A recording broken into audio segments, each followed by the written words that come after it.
Hello and welcome to the Racing Writers Podcast. I'm your host, Kelley Crandall. Episode 40 today, which is pretty darn cool. Raise your hand if you thought I'd have been around this long. Now put your hand down and stop lying. But let me say that to reach a mini milestone like this is awesome, and that means 50's right around the corner, and we're going to be there soon enough as I've got plenty more interviews to come, lots more that have already been taped, so we're going to keep rolling right along. Pretty cool. Appreciate the support. Let's dig into today's episode. It's with Kelley Earnhardt Miller, one of the co-owners at JR Motorsports. In fact, Kelley's full title is co-owner, vice president, and business manager. She has her hands full, and in this episode you're going to get a good idea about that. Now, when Kelley and I talked, it was the Monday after the race at Bristol a couple weeks ago, and you're going to hear me reference that. The reason I bring that up is because this was right after Elliott Sadler announced his retirement, and the company's also picked up another win since then. So in the episode, I referenced 41 wins, but JRM is now at 1,020 races and counting and 42 career wins. And these are among the accomplishments that Kelley and I talk about, so I just wanted to put that out there. Other topics you're going to hear about include a look back at the company's start. They started a year earlier than expected. Kelley's going to explain that. The Earnhardt family connection to Rick Hendrick, looking at the current roster of drivers and reflecting again on Elliott Sadler's tenure at the company as he's going to step away at the end of the year. Before we jump in, let me again express my appreciation to the folks at Centire Media for hosting this podcast and all of their assistance whenever I have questions or want to know something, how we can grow, things like that. They've been awesome to work with. Also, if you like what you've been hearing, I hope you're leaving a rating and review wherever you listen to your podcast. I do appreciate it, and it's going to help continue to grow this. We're 40 episodes in, we're going to be at 50, we're going to be at 100, and others will get to hear the interview with Kelley, as well as Tommy Joe Martins, Cole Custer, Casey Kane, Ben Kennedy, and the many others that I've done. If you keep help spreading the word, leaving a rating, review, get the word out, get the love out, that this is something that people should, in fact, listen to. And one last thing, it's been a busy week in the sport this week with the news of furniture racing shutting down. So for full coverage, I hope you are reading Racer.com. Bookmark the site if you haven't already done so. That's where you can find all of my NASCAR coverage. And especially you're going to want to go there as we're getting into the regular season finale this weekend in Indianapolis. And then the playoffs are here. It's time for Vegas. But let's get to why you're really here. And that's for Kelley Earnhardt Miller on the Racing Writers Podcast.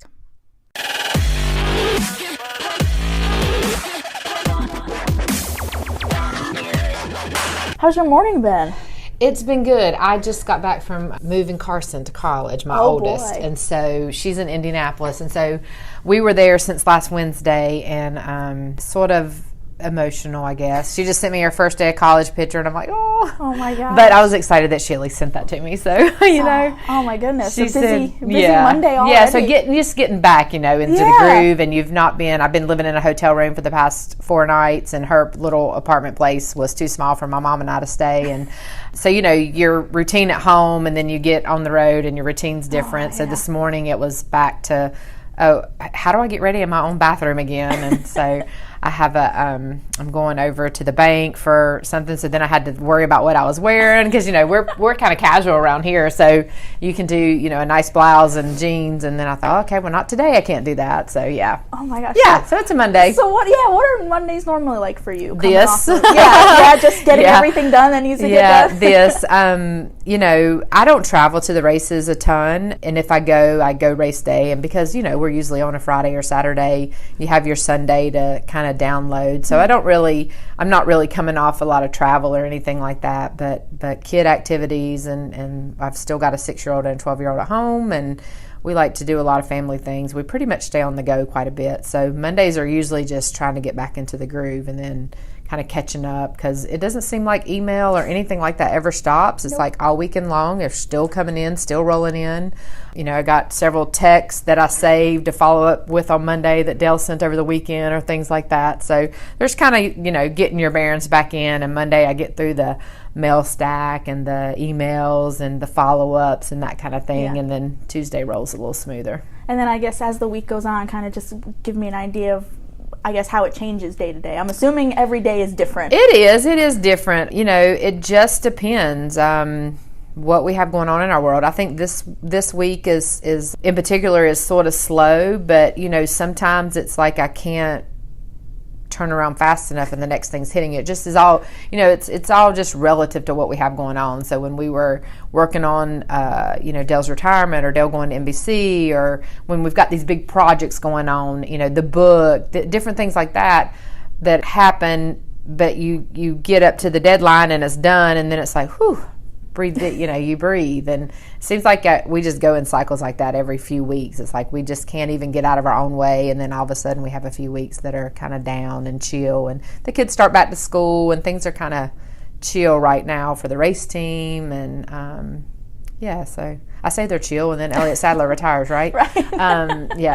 But we're always working all those angles in the back of our mind for knowing what's coming down the pipeline. So it seems like always something's always going on here. Yeah. Between Dale always wanting to jump into something. It's always something. Running for race teams. You got to be prepared for everything. We oversee so many different aspects of Dale's businesses here. So, from Hammerhead to Whiskey River to the foundation to the race teams to Dale's personal business. Right now we're working on the house in Key West that they had on the HGTV or the DIY show, putting it on the market, and we've gotten offers and buyers, and so just figuring those things out. So it's just always different. For the foundation, we're planning for our events that are in the fall. So we've been working on auction items and sponsorship table sales and having meetings about the decor and what we want this to be or what we want that to be. And so it just is always something with Xfinity teams, obviously, filling the fourth car, and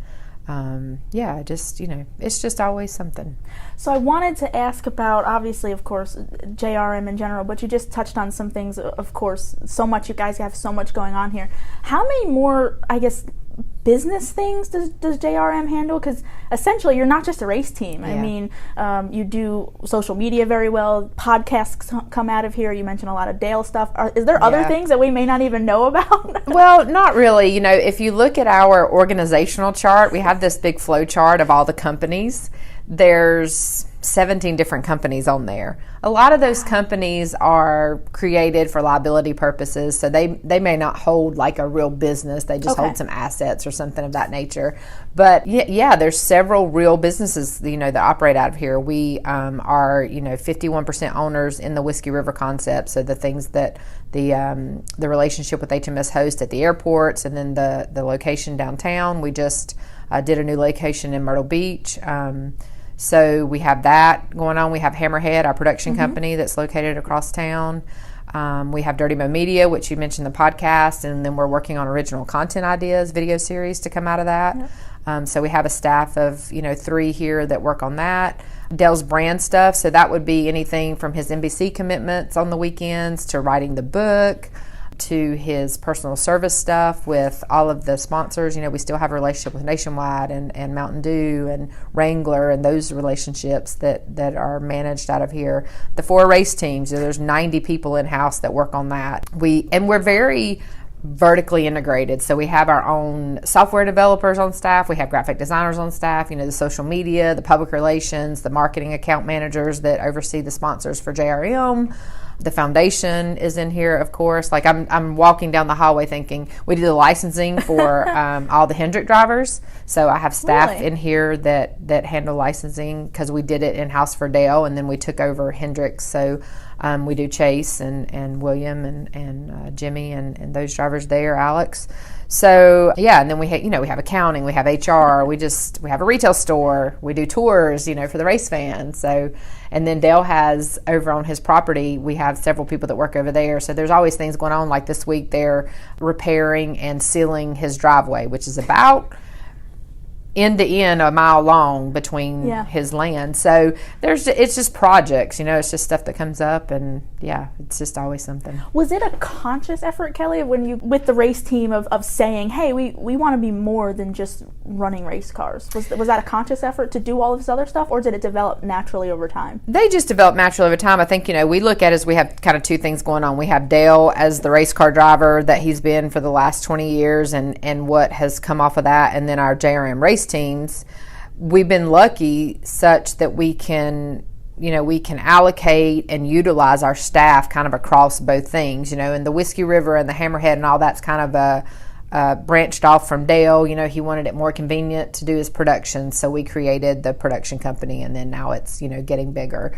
The podcast, that was a harebrained thing from Mike Davis, who's worked here a long time, and so there are things that just and even the podcast, our JRM 360 video series, those things were created from a content standpoint to support the race teams and support junior motorsports. Now we see that they can grow into other business opportunities. So it just kind of happens naturally, but we're lucky that we can operate a race team, manage Dale's brand, and then, just kind of cross leverage and utilize people and utilize resources across all that to kind of make all of it happen, where, a lot of the teams aren't that lucky to be able to manage the driver's piece of it too, so that there's a lot of, crossing over. And so it's worked well for us on the Xfinity side, because we couldn't do and have all we do financially under, an Xfinity budget if we had to have standalone pieces, and if we had to have just an HR person for the race team, but we can spread her across 150 employees when only 90 of them are related to the race team, so we can just allocate, and it just makes things better. So as we sit here and record, so we're talking Monday after Bristol, over 1,000 races now and counting for JR Motorsports, 41 wins and counting, almost had another one with Justin. What has it been like to reach milestones like that with this company? It's really kind of crazy, because when we started racing in 2006. So we wanted to start our team in 2007, but we had the opportunity with the Navy come to us in late 05, and they were like, we want to go in 06. And we said, well, we're really kind of planning for 07. And then you look and you're like, okay, well, there's these people that want to hand you over a sponsorship. You probably better get yourself in gear. So we really didn't, we didn't follow our plan, obviously, and started sooner than we thought, and really didn't have any vision of how many teams or how it would be or who would want to drive. We just knew that, obviously we're born into doing this, so it just makes sense that people say, well, what else would you be doing? Well, I just really don't know if I was not involved in racing in some facet. So, part of it's just a real natural progression that we didn't really have goals or set our sights on anything. But then you look back and you think, we were looking at just when we were doing this 10 years, and we did a little video at our Christmas party that was about 20 or 30 minutes long, just going back through. And when you start thinking about, anytime you hit milestones, you get the opportunity to look back and really see what you have accomplished. And it's crazy, because we live so much in the moment, and we're so much in the present, and we're trying to get to the next step, that you forget all the steps that it took you to get there until you're able to kind of stop and go, wow, we were in a different building. We had 20 employees when we started. We bought cars off of Dale Earnhardt Incorporated, and just how the models changed. And we're in this big building now with 66,000 square feet and 150 employees and 4 race teams. And, you forget how small you were at one time. When I came to work for Dale in 2001, we had 6 employees. So it is crazy. It's fun to look back and think about it. But, I don't really, know the plan or have the plan of, okay, well, when is it 2,000 races? Who knows? Yeah. You just go along with the flow and keep managing the business the best you can. And we're lucky if we can kind of work 2 or 3 years out pretty much in this sport. So you mentioned there when you guys first started, of course, Navy kind of changed things a little bit. So you didn't have kind of a set vision of what you wanted to be. You and Dale and you guys just knew we're going to start a race team, but we didn't really map it out yet. Not really. We and that's just kind of how it happened. We ran late model cars. Dale and I grew up in the late model ranks, so we ran late models early on in the early 2000s. Then we went to Hooters Pro Cup Series. So, we just kind of progressed with that team. And it's like, okay, what's next after Hooters Pro Cup? Okay, it makes sense that we would, at the time, be in the Busch Series, So, and it was, I don't know, a little easier, I guess, to think about doing that. It wasn't so much technology and all those kind of things involved. So it was like, okay, we'll just buy a race car off Dale Earnhardt Incorporated. We'll get a few people over here to do it. We'll lease the engine from Childress, and we'll be in business. And so that's what we did. explain for those who don't know. Obviously, Mr. Hendrick is also a part of this now. Just explain for those who don't know, just kind of how the maybe the breakdown works and how involved Hendrick is in terms of the team in general.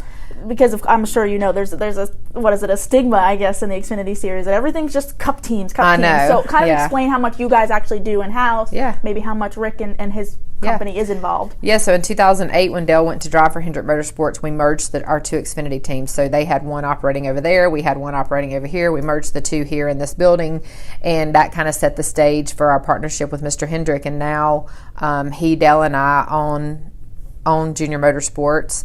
Mr. Hendrick is so awesome, and his team. We can work together and collaborate and ask questions and learn from them, like on the business side of things. But he lets us run Junior Motorsports. I mean, there's a few things that he wants us to tell him, what drivers we're talking to, that kind of thing. And obviously we want to go to him and ask those questions. But, when it comes down to buying a piece of equipment or how many chassis we have or, the budget and all that kind of stuff, like they don't get in the nuts and bolts of that.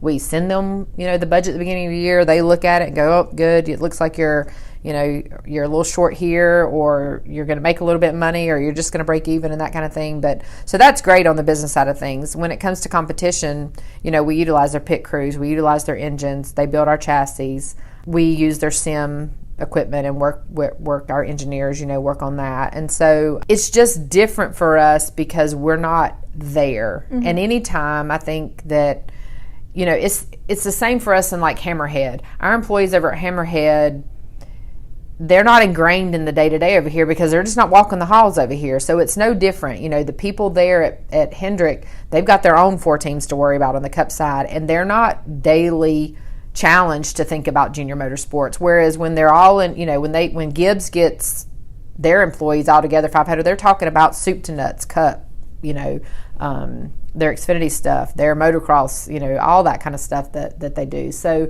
it's a little different in that realm that we're separated, and so we're not on each other's mind all the time, every day. But they're a great support system to us, and anytime we have specific relationships over there that we can call on from a competition standpoint and a business standpoint. And Mr. Hendrick, he's available anytime that I need him by text and keeping up and all that. So, people, I don't think people know, a lot of people don't know that Mr. Hendrick owned one of my dad's first race cars. Mm-hmm. And my granddaddy G, which is my mom's father, worked for Mr. Hendrick, and he actually built that race car that my dad drove, and so they all three were kind of partners on it. And then my granddaddy G worked for Rick for a really long time until he passed away, and so there's always been like this family relationship before we before we drove for Mr. Hendrick, which made that an easy transition. And now the relationship that Rick and Dale have and me and Rick have, we say I love you when we hang up from the phone. We, talk about birthdays and talk about our kids and things like that, and so it's more than just a professional relationship for all of us.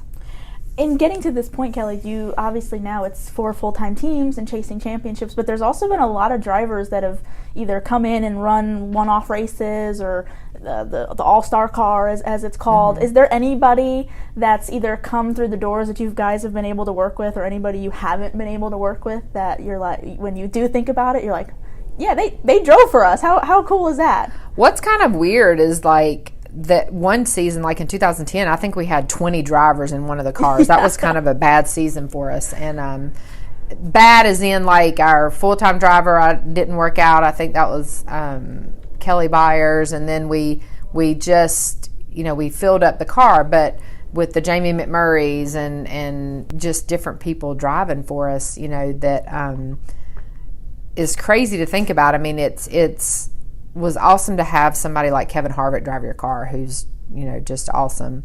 We've had road racers, we've got to run with a lot of different road racers, Ron Fellows, and people that are J.R. Fitzpatrick. There's just these names. Sometimes so many. There has, and I'll come across them and I'll go, oh yeah, they did drive our car, because it was a one-off situation.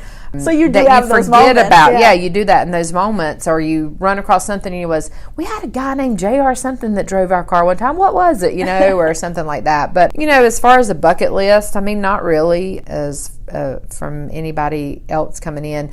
It's really nice now to have 4 full-time drivers, and that change, while fun to get the talent of somebody and to get us, a road course shoe in the car or something like that is fun. It's hard too to manage with your people and your employees, and them coming in and doing seat fittings and spending time with the guys and sponsorship changes and decal changes and all that good stuff that you just run into. It's nice to have a consistent driver in the car each and every week too. So of your 4 guys now, switching to this year in the current, Justin Allgaier probably going to run for the championship. What a year he's having. So. Elliott, quiet, still that consistency. Mm-hmm. Michael is developing, and who am I? Tyler's here now. So what has it been like with all these 4 drivers? How do they mesh? What's this year been like working with these 4 personalities? Yeah, Tyler's kind of new on the scene for us, and he's just this. In my eyes, he's kind of a quiet guy. I don't think he's very quiet in general. But having known him a little bit, he's not. Yeah, right. So, but a lot of different personalities there, with Justin Elliott kind of having that veterans piece, and Michael kind of wanting to resurge his career and show that he's capable of driving. They had a great run in Bristol and have a new crew chief and new energy within that group of guys. But Justin Elliott, it's just like clockwork, because they've been here for several years. Yep. And they've been doing this for so long, and I think they work well together. I think it's great to have when you have a young guy and you have the veteran guys that can really help teach them and mentor them. So yeah, it's good. So Justin came back, I believe it was 2016 when he came back to the Xfinity Series. Same thing you kind of mentioned with Michael, kind of rejuvenates his career in a sense, coming back from Cup to getting back in a winning car, running up front. What have you seen from Justin in terms of the few years now he's been with you guys? Just maybe his confidence, or just along those lines? Because again, he took it hard in the sense of he wasn't obviously doing what he wanted to do in Cup, but he knew coming back down here he was kind of getting a second chance. Yeah. Have you seen that from him? Well, he just really wants to drive race cars. So the thing about Justin is he's a family person. He's down to earth. He's just really engaged. He's easygoing. But when he gets in a race car, he wants to win. He wants to drive race cars. So it's been fun to give him that opportunity and give him competitive cars. Same thing for Elliott when he came back over here. They were both kind of just doing so-so things, and any race car driver wants to win. So when they get in competitive equipment and they know that they can do that, obviously it makes them, if you're going to the racetrack and that, for the last 15 weeks you've been a 30th place car in the Cup Series, it's just not that fun. When you can't go to the racetrack and know that you have the equipment to win, it's just not fun for a racer. I was a racer. You just don't want to go right around. So I think that's what's been fun for those guys, is just to have that something competitive under them, and they just, their personalities around here. We run our business just really team oriented, family oriented, caring about people and being engaged with people. So they've been just really natural at fitting into that. Tyler's different. He's a young kid. He doesn't really, he's like, yeah, whatever, let me go to the next concert, So it's different with the younger guys from that standpoint. But those guys, Justin and Elliott, been doing it a long time, so they just kind of fall in, Yeah. What's the difference? Is there a difference this year? Speaking of Justin, he's got multiple wins now, which is, not out of the norm, but he, to have, what is it, 3 or 4, he's working on 3 or 4 now, and all of a sudden the last couple weeks, last couple months, it's like something switched in that team, and it's like, oh my gosh, I don't know. You'd have to ask him. I actually haven't seen him. He's been traveling several weeks too, but in this sport, just when it comes together and you got it and your confidence and everything's rolling in the right direction, there's so much that you can conquer. And one little thing getting out of rhythm can just really change you. And our sport just ebbs and flows that way, and the teams ebb and flow that way. You know, they'll hit on something and they'll come together, and I don't really know what it is. You know, it's just happens. You know. So what are the meetings like, or what are the vibes around here when you guys have 4 cars, certainly, or you hope to have 4 cars? Last year you competed for the championship. It's kind of becoming like the new normal around here of, hey, we can go out, win championships, compete for championships. So what are the meetings like around here every week, or what are the everybody the wants like? more. I mean, they're never satisfied. So, you know, even coming off a win, they're like, yeah, that was good. That was a road course. That was good. It was really exciting. A lot of the employees that aren't in the day-to-day of it get way more excited. You know, the office staff and everything, you know, they just can't believe it. But these guys, the competitors, I mean, they want more. And there's 3 cars that didn't do that great, you know, so 1 won, and there's 3 that, you know, just were kind of hit or miss or had their own issues or whatever. So I don't sit in their competition meetings on Mondays, but my husband does, and it's you know, they're more focused on what's a problem they have to solve to get better, you know, and until they're consistently beating the other race teams, or all 4 of them are consistently beating, you know, having all 4 in the top 10 at Bristol, racing against Cup drivers in that race, I think was great. But yeah, I mean, they're never satisfied. They don't come in and high five and, you know, act like they just set the world on fire. It is on to the next. It is, here are the things that didn't go so great, and even if we won, you know, there were maybe a few mistakes or something in there that they can work on or work out. So it's always just what's next. And, you know, you don't get that much time to really relish in wins, when, especially coming off Mid-Ohio, and we had to go race Bristol. Trucks had to leave Wednesday. You don't get much time to really soak it in. We haven't even been able to have our victory toast yet because Justin was gone, and then this week we're testing Homestead, so we're not going to get to do that till next week. So I told them that was fine. They could just go ahead and win 3 races, but we got second at Bristol, so we'll have one more chance this weekend. Kind of a side note on that, how did the victory toast come to be? Because I've seen you guys post about it before. It's a neat little thing. Yeah, I mean, Dale, from the time that what was going to be kind of our little thing, it was the beer toast, and so we've kept that. We talk about it from year to year, going, you know, is this still, you know, the thing to do? And we keep doing it. We have the victory bell that was sort of something that was Hendrick did, and we started borrowing their victory bell, but we ended up hanging up our own victory bell downstairs. And so we do the toast, and, you know, it's just a time to bring everybody together and raise a glass for it. And some people are raising water, some people are raising a beer, and, you know, it's just kind of our little thing. That's just what we do. Yeah. So.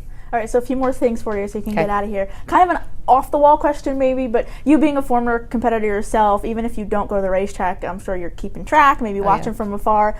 Do you ever have like that little inkling of, man, come on, guys, like I'll show you how it's done, or kind of you just watch and you just process? No, for one thing, I race late models, so racing at their level is way different, you know, so I don't feel like I probably have anything from the middle 90s that I can, give them.